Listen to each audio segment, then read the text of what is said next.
Hello, I'm Maxwell Anselm, and this talk is called How to Be a Git Expert. So, first of all, what this talk is not is how to be a Git newbie. So if you have no idea what Git is, you've never used it before, this isn't the talk for you. You're not going to get much out of it. I recommend just go looking up some tutorials, try to use it a little bit, get used to the basics, then come back and watch this. Because what this talk is really for is for people who do use Git often, professionally perhaps, but for whatever reason you feel uncomfortable when you're using Git. You don't understand what's going on, you don't feel like you have a good grasp of the tool, you feel frustrated maybe, like you know how to use it, but it just seems clumsy or cumbersome. Or you feel confused where occasionally just mysterious things happen and you have no idea what went on and you have to just kind of like completely roll back your code or download a fresh copy or stuff like that. And so to address these problems, the vast majority of this talk is actually just going over Git concepts and helping you develop a good mental model for how Git works, because that's going to go a long way toward dispelling all this confusion and making you feel more comfortable with the tool. I go through a little bit how to set up Git, like beyond the default options, making it a little nicer to work with, and then there's just some general tips in there about good things to know, some cool stuff that Git can do that a lot of people aren't aware of. So without further ado, let's launch right into these concepts. So like I said, this is the bulk of the talk. We're just going to kind of blast through them, so bear with me. So starting with the super basics, let's talk about commits. So let's say this dot represents a Git commit. Well, what's in that? Basically, it tracks files. Specifically, it tracks the paths of those files, the permissions of those files, and the contents of those files. In particular, a notable omission here, there are no directories because a directory isn't a file with contents in the traditional sense. So basically the way Git works is that if you have an empty directory, Git doesn't even care. It might as well not exist. But if you have a file that's in that directory, Git understands that there must be a directory there because it has the path to the file. So basically when you're working with Git, just forget about directories. It's all just about files and their contents. Generally, Git will handle directories automatically, so if a directory doesn't exist and it needs to, Git will make it. If a directory doesn't need to exist anymore, Git will get rid of it. So don't think about directories, just think about files. So you can have multiple commits in Git, so Git has to identify them in some way, and generally the identifier is this kind of like random string of characters. It's a checksum, which is immutable essentially, because that checksum is related to the specific contents of that Git. So that's how you identify uniquely that commit. Git also has this sort of pointer at all times. Whenever you're in a Git repository, there's this head pointer. And head is essentially, you are here. It tells you what the current state of the Git repository is by pointing at a specific commit. We can have multiple commits, as I said, and those commits all have different identifiers, and they're also related to each other. So in this case, this new commit, AB301, is pointing back at our previous commit, which means that it's kind of based on our original commit. And we can move our head pointer to say, well, now the state of the files have changed. There's a new checksum for those files compared to how the checksum was before. And so since this is now the current state of our Git repository, our head pointer updates to point at the new commit. So this is like the basic mechanism of how changes occur in a Git repository. Another way to think about a commit, like before we said it's files, another way to think about it is that it's just a difference. So rather than thinking about all the state of all the files at this new state of the repository, we can think about just how it's a difference from what it was before. So in particular, again, notable omission here, the concept of renaming a file doesn't really exist to Git. Rather, if you rename a file, Git sees, well, in one state you had a file with this path, and in this other state you had a file at this new path. The contents of the files may be identical or nearly identical, but Git doesn't really care. It just sees like, okay, you used to have one thing and now you have this other thing. So sometimes people are used to thinking in terms of renaming files, and Git can actually get kind of confused by that because the concept doesn't exist as far as Git is concerned. So we can keep creating more commits, obviously, and as we change our files and commit them, we'll get new checksums. We'll keep updating the head pointer. That's the basic thing about Git. And so once we have a history like this of a chain of commits all pointing at each other, one common way of thinking about a commit is not just in isolation, but thinking about, well, if you trace that entire chain back through its whole history, that commit sort of represents that entire chain, because you can think about all the differences that occurred over time that resulted in the final state of the files at that point in history. That's what the commit identifies. So sometimes when we say like 0BC 1C, we mean the entire state of the repository based on that full history. But you can also think about a commit just as that individual change that happened compared to the previous commit. These are two equally valid ways of thinking about a commit in Git. And one source of confusion is not really understanding when Git is treating commits in this way. So keep this in mind. It'll come back later that basically there are these two ways of interpreting what a commit is. So now let's talk about checking out. So when you check out in Git, really the simplest possible thing happens. It just moves the head pointer. Now, of course, in the background, it'll go through and reconstruct all the states of the files to represent the correct state, but you don't have to worry about that. It does that automatically. Conceptually, all Git is doing is moving this head pointer around. Now, the magic of Git is that once you've moved the head pointer, any further commits now continue from where you moved the head. So if we now change the files and create a commit, head will move along just as it did before, but now we've kind of automatically created this fork in our history. So you'll sometimes hear people online say that Git has automatic branching. That's what they mean when they say that. They're talking about this behavior where I never explicitly told Git create a branch of code. I just checked out a previous commit and changed something, and Git kind of understood automatically that it should fork off. We can also tag things in Git, so if we don't want to deal with these checksums, we can give things more human understandable names, and these just create additional pointers. They're a little simpler, they're immutable pointers essentially, so really just creating human readable names so that now I say, oh, check out release /1, you can move the head pointer, I don't have to memorize a weird checksum in order for Git to do that. So I talked about automatic branches. Well, branches do exist in Git, so what are they even? So at first these look similar to tags. I have these commits here, one of them is named beta and one of these is named hotfix, but now these are branches, not tags. Well, what's special about that? What's special is that if I create a commit from this point, it'll do the same thing before. It'll automatically fork off, but it'll move the branch name along with the head pointer when it does so. And if I continue committing, it'll keep moving the branch name along with me. And that's really all that a branch is. It's a name that moves along with you as you commit.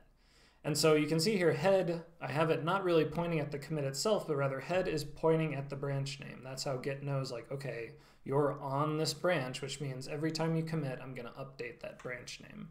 So again, very simple. The concept of a branch is really just a way to identify certain commits. Not really related to the actual branching structure of Git itself.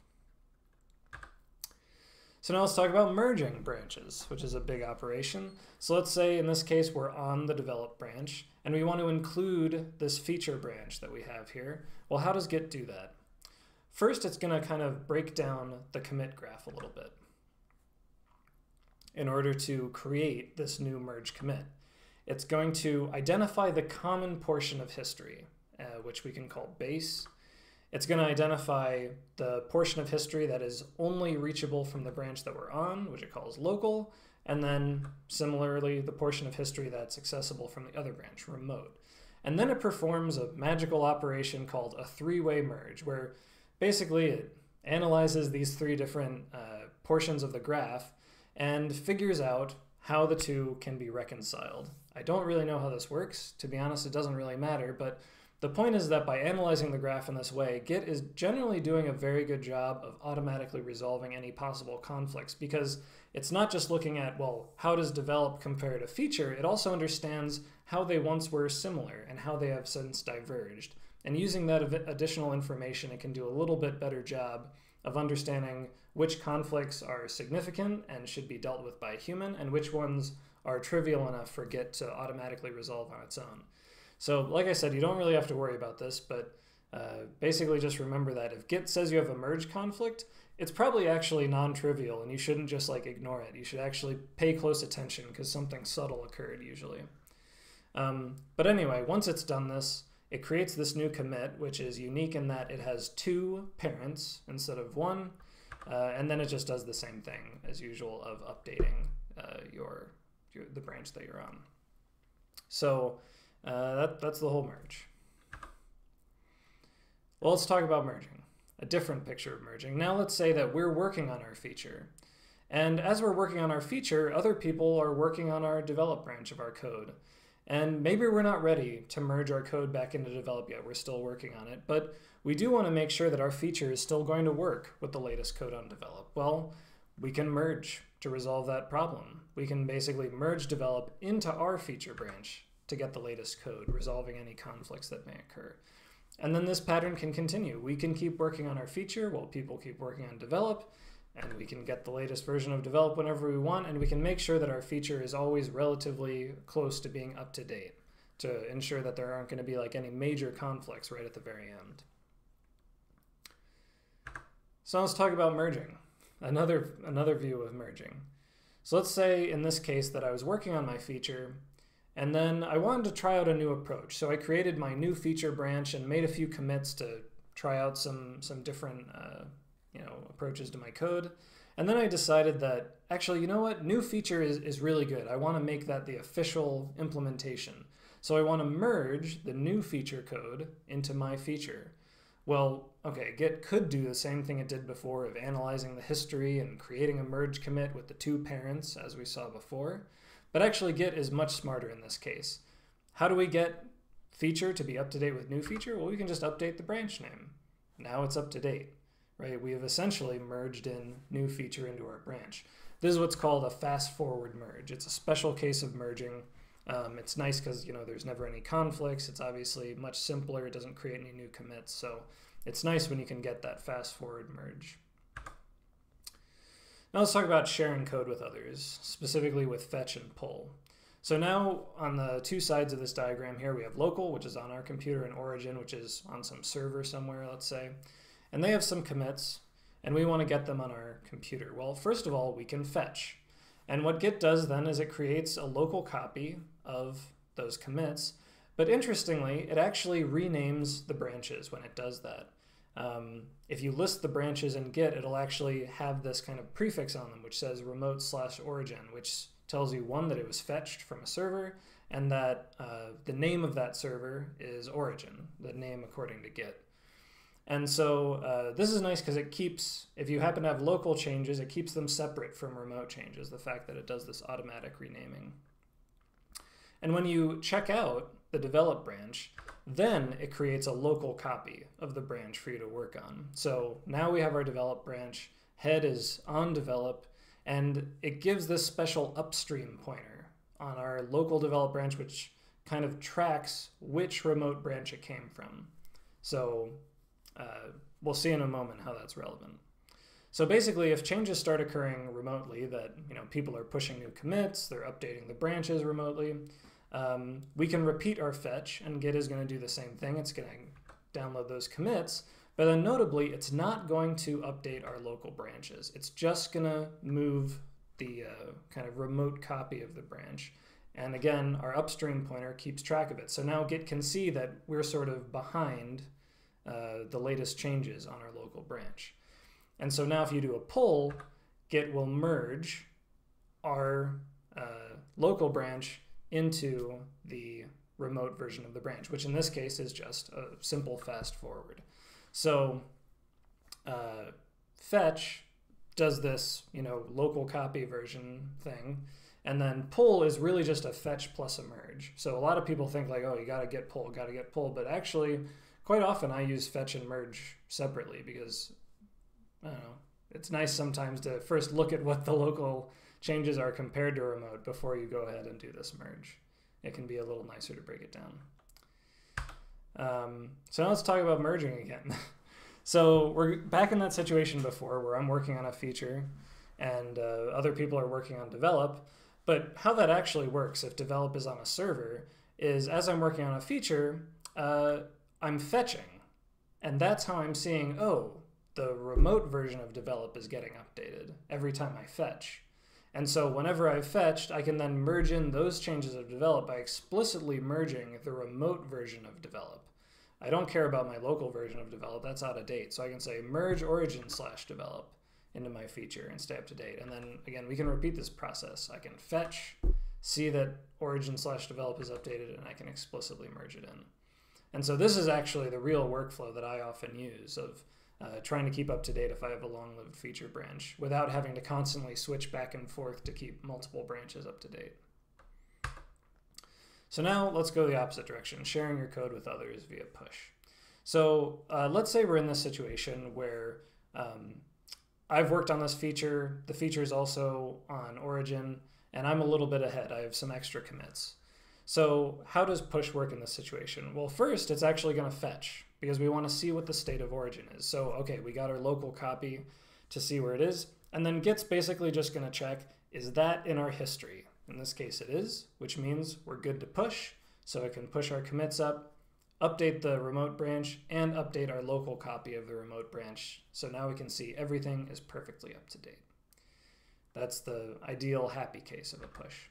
Let's talk about the sad case. So in this case, we've diverged, right? I've created some commits locally, and origin looks a little different. They also have a new commit. Maybe someone else pushed some code recently. So again, what is a push like in this case? It's going to fetch, see where origin is, and now it's not in my history. There's no way to follow those arrows to get back to where origin is. So now the push is going to fail. And the only way to fix that is to get that commit into my history. Simplest way to do that is to merge it into my branch. So that's how you would resolve that sort of situation. I would say merge origin/feature, now it's in my history, and then I would be able to push. So let's talk about diff and add. Basically where these come in is that the whole idea of a commit, creating a commit, is not actually a single atomic operation. It takes multiple steps inside the commit command usually. So at any time, you can ask Git, what is the difference from head? Basically look at all the state of all the files in the repo and have they changed compared to wherever the head pointer is at. This is often called the working tree, and it'll get this little collection of like, oh, you changed this and this and that. I'm representing these as these different shapes. These shapes are the different changes that I have. And for any of those, I can say, well, let's add those changes. And when you add them, they end up in the index, which Git also calls staged. And so here, I'm not really, doing any significant, it's not like a commit. I haven't really made any immutable changes or anything. It really is just a staging area to say I think these changes are something that I may want to save in the Git repository. It's a very soft operation. And then once I've added a set of changes, now I can separately say, okay, let's turn that into a commit, make that checksummed, immutable part of the Git repository. I can also go backwards with reset. So in this case, I have a commit, and I can walk backward through that process basically any number of steps. So first of all, I can say, well, okay, let's take that last commit and just turn it back into a staging area. So all the changes are still there, collected in a single group, but now they're no longer part of the commit graph. Or I can go a step further and say, you know what, maybe I didn't want that set of changes together. Let's throw them back in the working tree. So the stages are still there, but now Git is not really tracking them in any way. Or if I'm feeling very aggressive, I can do what's called a hard reset and just say, just annihilate those changes completely. That's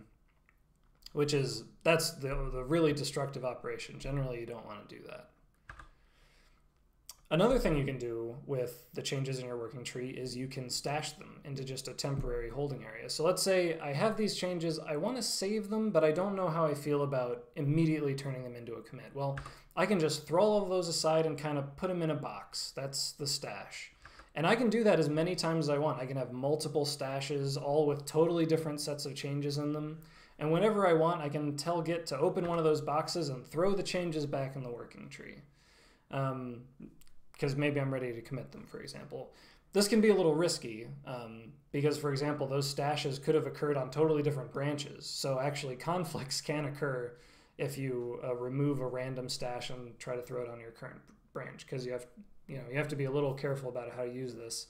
But it is generally very useful if you want to have this kind of like temporary holding area for work. All right, submodules. These get a lot of hate. A lot of people find them extremely confusing, but conceptually, they're actually very simple. So we're in this situation. We have changes in our working tree. Now, if we have a submodule, all that means is that a single one of those changes could itself be a Git repository. And specifically, what that single change it represents is, well, where is that repository from, and what is the head pointer? And that's it. So basically, we put a repository inside our repository, and then Git will track the position of the head pointer of that repository for us. So every time we change the head pointer, say by committing something, switching branches, doing a merge, anything like that, then in our outer repository, Git will show a diff. It'll say like, oh, you changed the head pointer for your submodule. And that's it. That's really all that they do. The big gotcha for everything submodules is that Git will never change a submodule for you automatically. So whenever you want to update something about a submodule, you always have to explicitly tell Git to do so. This is the thing that confuses the hell out of everybody, because they'll constantly see like, oh, there's a diff in my submodule. And usually that's just because like, well, you didn't tell Git to like keep it up to date or something like that. The reason why Git does this, if you're curious, is just because if it did it automatically, you would constantly be accidentally losing work in your submodule. Like if you were, in the process of committing something in your submodule and then Git just decides to throw that out, you would be very upset. So to get around that, Git just requires that you always explicitly keep your submodules up to date, explicitly initialize them, all those sorts of steps. And you should be okay then. All right, let's talk about logging. There's a lot of different ways to visualize the history of Git. So let's say we have this really complex commit history here. And if we do the kind of default log behavior in Git, what it's going to do is it's going to go through and show the commits in chronological order. So in this case, let's say their vertical position is like when they were committed. It's going to kind of bounce around back and forth in the graph. So the whole like branching structure isn't really apparent here because it's literally just looking back and seeing when was each commit created. I'm going to show them to you in that order. Notably, notice this commit off on the left isn't listed at all because it's not reachable from where we currently are at head. So this gives you a very basic view, but it's often not the most useful view because chronological order sometimes doesn't tell you very much. But there's lots of ways you can tweak this. So for example, you can tell it to graph it, and then it'll just show this diagram basically on the right. It'll show it in really nice ASCII art, but you'll see the whole trace of how the commits relate to each other, which is much more helpful. Of course, it won't show that one commit on the left, right? So if you tell it to graph it, you'll only see the reachable commits still. You won't see absolutely everything. You can also do kind of complex inclusion-exclusion things. So if we tell it to log A, B, and little caret for C, where these are the names of the commits, that's saying include things reachable from A and reachable from B, but not reachable from C. So it'll kind of trim down the graph in this way, right? So it includes trimming out C because you can reach C from itself. So that's a way to sort of filter out if you know that there's irrelevant commits, you can get rid of those. You can also use this ancestry path option. If you really want to know just like a specific branch of the repo, you can kind of give the start and end point, and it'll just cut out everything between them, which is really nice if you have like a very complex branching structure. You can really simplify it. You can also tell it to look for specific kinds of changes, for example, changes to a specific file path. And then it's still going to do the same thing. It's going to go through and look at only reachable commits, but it's going to filter out anything that doesn't touch that file. So you may end up with a weird kind of patchy log in that case, because it's not showing all the commits, only the ones that are reachable, which happen to affect it. And there's many other options for filtering, like you can filter by date, by author, things like that. You can combine all these in different ways to get whatever complex query you want to find specific changes that occurred. Let's also talk bisecting. Bisecting is probably the coolest way to inspect your history. I like to call it Git superpower. And the perfect situation for it, there's probably lots of uses, but I think this is like the textbook case, is where in your code you have an obvious new bug. It's very clear that something is wrong, but for whatever reason you haven't been able to track down the root cause, and it would be really helpful if you could. Well, it's nice to know in that situation, at least I think, you know, when was this bug introduced? If you could only find when someone introduced that bug, you probably would be able to determine the root cause and develop a fix for it. So git bisect helps you answer this question. And what it does is it has a step-by-step process. Step one is you have to find commits with and without the bug. That's on you. It's kind of a manual process, but usually you already know the bad commit because, as I said, you have an obvious bug. So that one's easy. For finding one without the bug, usually just kind of like check out the code from like a few weeks ago, a month ago maybe, just kind of randomly look around, test it until you find, okay, no bug in this case. So now we've found our bad and good commits. Step one is done, and that's it. That's the whole process. Because once you've identified the bad and good commits, Git basically does a binary graph search, efficiently checking out intermediate commits between bad and good to check out the minimum number of commits for identifying when the bug was introduced. So what it's going to do is it's going to walk you through this step by step. Once you've identified bad and good, it's going to check out a commit and say, is the bug here? Yes or no? You test it, answer it, and then it'll check out another one, say, is the bug here? Yes or no? And you just repeat that process. It's amazing how short it is. Even if you're checking through like a month or so of history, it's usually just like 7 or 8 tests, and then it identifies this is the exact commit when that bug was introduced. It's incredibly helpful. I was going to say with bisect, I don't want to get your hopes up too much. I rarely use it. I maybe use it like once a year, but when I use it, it's such a lifesaver in those situations. But anyway, so now let's go on. These are kind of the last few concepts, and I put them in this separate section because I think they all have sort of gotchas compared to the other ones we talked about. There's a general theme here of basically the safety features are off. Git is not going to help you as much. You have to take care of yourself a little more. So you should always be a little bit on guard when you touch any of these concepts. So let's talk about revert. So in this situation, we have our commit graph, and for whatever reason, we've identified that the last 2 commits were a mistake. We do not like them. We do not want them anymore. Well, what revert does is it allows us to say, well, you know, these 2 commits, they're just a diff, right? They're just changes compared to the commits that came before them. So we can craft a new commit, which is the inverse of that diff. And Git can do that for you. The gotcha here is that to Git, there's no, once it's created the commit, there's no actual relationship between the Gits anymore, between the commits anymore. Git doesn't really understand the concept of a revert commit. It's just a commit. The fact that it happens to be the inverse of the other ones is sort of irrelevant to Git. So it's sort of on you to remember in the future that those 2 commits were bad and should never be used again, and you should really only proceed on from where this revert occurred. So it's a little bit risky, right? If someone happens to go back and check out one of those mistake commits, you could actually reintroduce a problem into your code base. So you do have to be careful with reverts.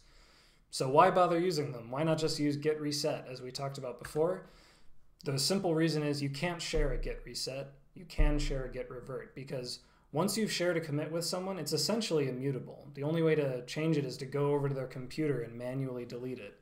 So if you've accidentally pushed some bad code, simplest thing to do is to push a revert. Everyone will pull that and it essentially undoes the mistake. So that's really the only case where you want to use revert. We can also talk about cherry picking. Again, textbook use case here. Let's say we're working on our feature, and incidentally, while we're working on our feature, we realize we fixed a bug. Just, it happens, you know, you randomly did it, and you're like, dang, I'd really like to have that bug fixed on my develop branch, but I don't want to merge my whole feature in yet. Maybe it's not ready. I just want to get that one bug fix. Well, similar to revert, we can say, well, that bug fix is just a diff, isn't it? So we can slap that diff right onto our develop branch. You can do it. That's what cherry pick does. But again, Git does not really understand like, oh, these 2 random commits are related to each other in some way. It just kind of does it for you because that's what you asked for. So this can cause lots of problems. It can cause conflicts that can be really nasty to resolve depending on how different the 2 the source branch and the destination branch were. Should be a little bit careful with it, but it is occasionally handy. So yeah, look out for conflicts. All right, let's talk about rebase. So why would you use rebase? Well, it's a little hypothetical here, but let's say that I'm working on my feature branch, and from the time that I started working on it a couple commits ago, develop has since moved on. People are pushing more changes to develop, and for whatever reason, I don't like that. I wish that I had based my feature work off of the latest version of develop rather than the one a few versions ago. Well, rebase will help me fix that. What it's going to do is it's going to grab the commits from my feature branch and just kind of throw them onto develop, same way cherry pick does. It's going to move my head on over there. It's going to delete my old feature branch, and it's going to make a new feature branch pointing at these new commits. So it does a lot. There's a lot of operations involved in a rebase. It's all kind of rewriting history. So notably, again, there's no relationship between these commits. They're brand new commits as far as Git is concerned. They'll have totally different checksums. They can cause conflicts depending on how much history is diverged. There's just a lot going on. Rebase can be a very, very messy operation. It also has a ton of options. Like you can, while it's rebasing, you can combine and edit commits as it's applying them onto develop. It's just a super tricky tool. So why even do it at all? I think the main reason that people do it is that if you rebase and now my feature is done and I want to merge it into develop, well, now that's just a nice fast forward merge. That's really the one benefit of rebasing, but it does come at quite a high cost. I'm just going to say that I basically never use it, to be honest. Some people always rebase. They rebase every single thing. I really don't understand why. I don't think it's worth the negative effects of it, but I'll just say that you can get away with never rebasing. It's very easy to do because I do it in my professional work. So that's it for the concepts. Whew. So now let's talk about setup. Just getting a nice Git setup that's easy to work with, that has all the nice options and features that you want. How do you do that? Well, first of all, remember this is the talk about being a Git expert, which means you will use Git on the command line because you want to be a badass hacker. No, that doesn't matter at all. The reason is because Git is built for the command line. Git is the command line tool. Anything else that you use, if it's a source tree or some Git GUI, GitHub GUI, whatever, those are derivative tools. They are not Git. They leave out features that they don't understand. They can have bugs. They can take core Git concepts and rename them, making it more confusing to get support and help about it. They're not Git. So, it's also just the more transferable skill. It's good for your career. Every team that uses Git works with Git command line. It's gonna, work the same way for every single team. If your company uses some weird source management tool that lives on top of Git, that's gonna be potentially isolated to that single team. It's not gonna be as transferable to other environments. So how do you get Git on the command line? Well, if you're on Linux, you probably already have it, or I assume you can get it. I trust you. If you're on Windows, I recommend using the official installer from the Git website. It includes a thing called Git Bash, which basically opens a terminal that's already fully set up to use Git. If you're on Mac, you probably already have Git already as well, but it may be out of date. I recommend installing a new version, for example, using Homebrew. And then how do you configure it once it's all set up? Well, it should work out of the box, but there is some basic stuff you really should set. The one it's going to complain about is your name and email address. That's so it can identify who's actually committing code. That's good to do. The other really important thing you should do is configure your prompt. If you're not on Windows, I think Git Bash configures your prompt by default. But on any other platform, you really need to configure your terminal so that it includes Git information automatically. It's incredibly useful. Basically, as soon as you're in a directory that has a Git repository tied to it, it can tell you, like, are you on a branch? Are there any uncommitted changes? Are you behind origin? All that information can be right there. It really saves a lot of typing time. You'll save so many hours cumulatively. I'm not going to tell you how to do this because there's so many different prompts out there. They all tell you how to set them up. So just Google around. Really an invaluable thing to do. The other thing you should do is set up SSH keys. I see lots of people cloning Git code with HTTPS, which to me looks like torture, constantly having to type in your username and password every day. Create SSH keys. So just run this command, SSH keygen, choose all the default options, give it a kind of memorable name depending on what you want to use it with. Like if you're using Atlassian Bitbucket, name it that. If you're using GitHub, name it after that. Please don't set a password on it. Your computer is already password protected. You don't need a password on your Git key. Copy the public key, which will have .pub on the end, and then add it to your account on whatever Git server you're using. So like on Atlassian, that's where it is. GitHub, I think it's under your account settings. There'll be a little box where you just paste it in for SSH keys. Last but not least, go to your SSH config file in your home directory and add a little block like this. So the top where it says host, that's just a nickname, whatever you want to call it. The other information you'll see when you go to clone code in that UI, you'll say clone with SSH. It'll tell you all this information. It'll tell you what username, what host name, and what port to use, if any. And then lastly, specify the identity file, which is the key that you generated. And once you've gone through all this, one-time setup, you get this beautiful result, which is that when you want to clone your code, instead of cloning, with this massive URL that's a mile long, you just can use your nice little nickname, : the thing you want to clone. It's so nice. Next thing you should do is configure your editor. Basically, Git's going to need to, edit some text every now and then, for example, when creating commit messages. And there's ways to set that up. Also when merging. If you know how to do homerow typing, like with your, pointer fingers on F and J and stuff like that, you should really learn Vim. I'm actually serious. You should use Vim Tutor. It's a command on your computer that you can use to learn Vim. Vim is the default Git text editor, and it's so nice to use if you know proper homerow typing. Otherwise, if you really don't want to use Vim, if you want to use your own editor, you can set up Git to do that. You can set it up to use Sublime or whatever you feel like using. It's a little bit ugly, but basically in your Git config, you tell it where your editor is, and then if there's any like special arguments you need to pass to your editor when it's opening the file for Git, you can specify those there. Using it for merging is a little bit uglier.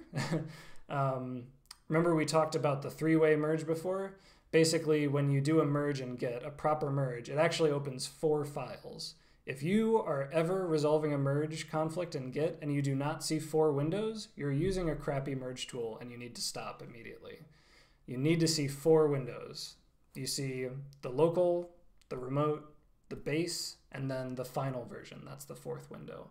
So setting up a text editor for your merge tool, you basically have to specify to your editor how to open 4 files. For example, if you want to open it in like 4 tabs or in like a split view with those 4 files, you can specify the arguments there to get whatever nice merge view you want.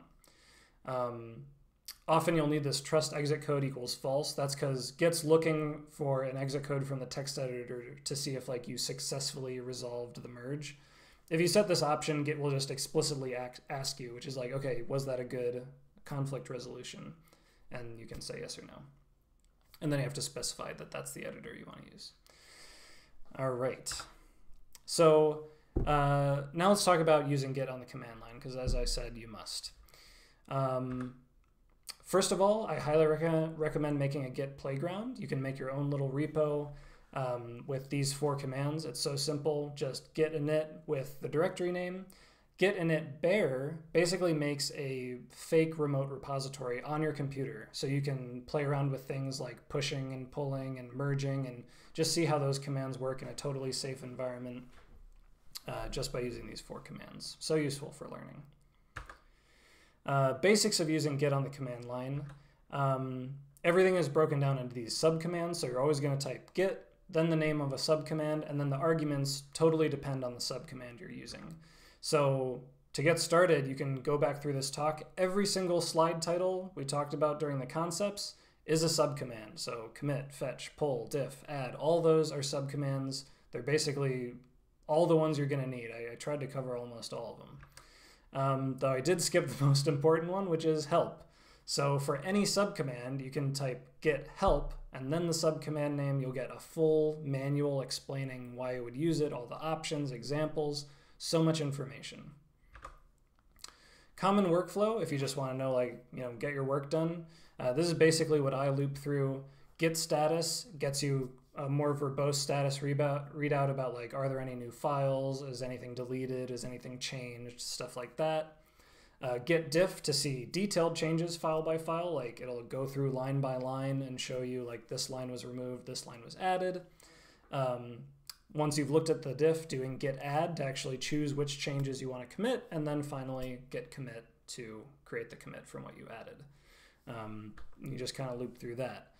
All those have really common options that I love. For example, word diff is really nice. If you're just changing like small parts of lines of code, word diff will give you a much better view to be like, oh yeah, you just like removed a single character here rather than showing the entire line changing. Git add p is amazing. Everyone should try this out. Basically, it'll walk you through in an interactive fashion, line by line, to be like, do you want this change or not? Do you want to edit this change before you commit it? I find so many bugs in my code using git add p to be like, oh my gosh, I almost committed this horrible thing. So git add p is really great for just like finally crafting your commits. And then lastly, if you don't want to open a text editor and type out a long commit message, you can just specify it right on the command line with M. All right, kind of last but not least for using the command line is there's lots of tools, for example, log or checkout or branch or whatever, where you have to identify a commit on the command line. And this can actually be surprisingly tricky just because there's so many different ways to identify one. So for example, you can use head. Head always identifies a commit. You can use the branch name to identify it, the tag name, or the hash, as we talked about before. There's also relative ways to do it, where you can identify a commit relative to some other commit that you know the name of. Simplest way is going backwards in history, you use tilde. So like if this latest commit is x, x tilde is 1 back, x tilde 2, 2 back, x tilde 3 is 3 back, etc. If you have branches that were merged, you can use caret to identify the different branches before the merge occurred. So caret 2 is like the second parent, caret 3 is the third parent. And then where it gets really interesting is you can, of course, combine all of these things. So you can say, I want, the parent of the second parent of this merge commit with x caret 2 tilde. It can start looking really cryptic. You can chain them in very strange ways, like chains of tildes and stuff. This is mainly just so that you'll see this online. Sometimes people will give examples. If you're like Googling how to do something in Git, you'll see this like cryptic thing. And just remember that it's actually not that crazy about how to identify these things. And of course, you can combine all these things. So you can say like head tilde 3 to be like 3 commits behind head. Things like that. Another interesting workflow that is occasionally useful, so I'll just mention it here, is git diff isn't just for showing what has currently changed in the working tree compared to head. You can also diff anything in Git. So I can say like, well, what's the difference between these two branches or these two arbitrary commits? And it'll print out a whole readout of that, which is really useful if you just want to see like how different versions related to each other of your code, or how two versions of a feature relate to each other, things like that. You can also just specify a single thing. It'll implicitly diff it against head. And where it gets really interesting is you can then save that diff to a file. And this turns into a proper patch file, which like explicitly says how to translate from one version to the other by applying those code changes. And that's what git apply is for. You can actually take a patch file and then turn that into changes like an actual commit in the repository. This can be an interesting way to share code with each other.